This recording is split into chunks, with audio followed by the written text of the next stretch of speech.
So today we want to talk about the properties of trapezoids. I will include this GeoGebra applet on today's lesson so that you guys can access it. But basically, what a trapezoid is a quadrilateral. So you can see each one of these is one side. So this one has two, three, four sides. So a quadrilateral is a polygon with four sides. So this is also a quadrilateral, one, two, three, four. So a quadrilateral with four sides in which two opposite sides are parallel and the other two are not, that's what is called a trapezoid. So these two are parallel, but you can tell that AB and DC are not. So when that is the case, one pair of opposite sides is parallel, whereas the other two are not, then we call this a trapezoid. Sometimes these are like the other two sides that are not parallel, sometimes they are congruent. And if that is the case, then we call them specifically isosceles, just like when we were naming triangles. Sorry about that. Isosceles, supposed to be S, trapezoid. Why? We used this idea before, and in this case, there are two sides that are congruent in the trapezoid. When we used that word back in with triangles, we said isosceles triangle to indicate there were two sides in a triangle that were congruent. So this is the word used in the same way. And the other one, not always they need to be congruent. So when they are congruent, the trapezoid is called isosceles, but also these will be called as legs. Same idea as when we were talking about isosceles triangles. And the other sides, the parallel ones, are called bases. So there is a base which is longer than the other, always. They cannot be congruent.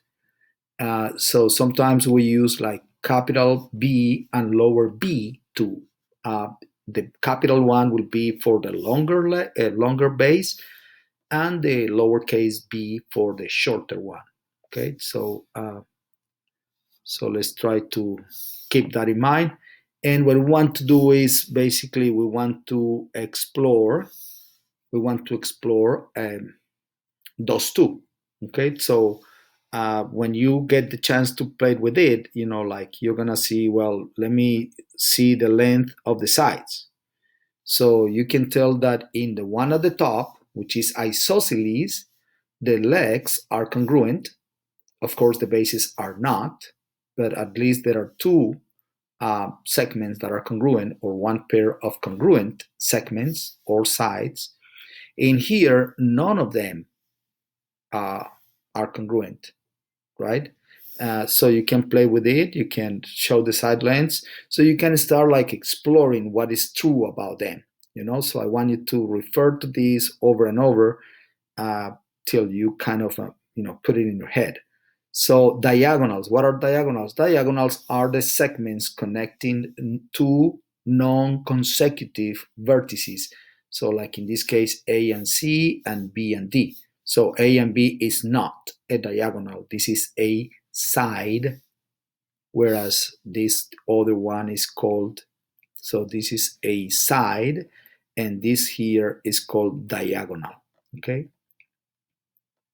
So what is true about diagonals? So let's analyze, first of all, let's see the lengths too. So the lengths of diagonals, we can see that in the isosceles trapezoid, diagonals are congruent. Whereas if the trapezoid is not isosceles, then the diagonals are not congruent. Here is 13.8 units and here is 4.7 units. So we can tell those two numbers are not the same. Whereas in here, those two are the same numbers. So the distance from A to C, that's this diagonal right here, is the same distance that it goes from B to D. So check one thing at a time, please. Okay, so maybe we want to find the angles at the corner. Okay, so down here, I want you to notice that if we were to add this number right here, I'm gonna do it. So 167.5 plus this other one right there, 12.5. Hopefully you notice that this gives us 180. And that's always the case in a trapezoid. So when you add two, this should not be a surprise, because if you were to complete like a drawing right here and a drawing right here, so hopefully you guys will be thinking of what we studied semester one, when we had two parallel lines, and these two will be consecutive interior angles, and we know those two add up to 180. So that should not be like a surprise. So that same thing happens here on the other side, 132.3 plus this number that is hard to see, but is actually, I don't know if I can move it, maybe not, but it's 47.7. Those two numbers add up to 180. But one important thing here, though, is that for the isosceles trapezoid, the angles that the bases form with the legs are congruent, the top ones and the bottom ones too. So that's another part that we can, uh, you know, kind of remember. So one way to remember that is to be sure that we identify like congruent triangles. So this is a triangle, but then I'm talking about triangle ADB,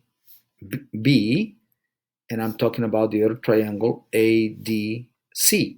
All right, those two are congruent triangles. So if I were to see those like separated, they will look more or less like this. So where this is B, this is A, and this is D, and the other one is something like this. Not perfect, but you get the idea. So here is D, here is A, and here is C. And we can tell these two are congruent. We are saying that the trapezoid is isosceles trapezoid, and these two angles are congruent, right? So corresponding parts of congruent triangles will be congruent. So that's what allows us to say that diagonals must be congruent. And that's what we notice. The distance between B and D is the same distance as the distance from A to C. So those two triangles are congruent, but not only that, we also have, so maybe I'm gonna clear this up, and if you notice these triangles right here, when I do the diagonals, let's see if we can show diagonals. So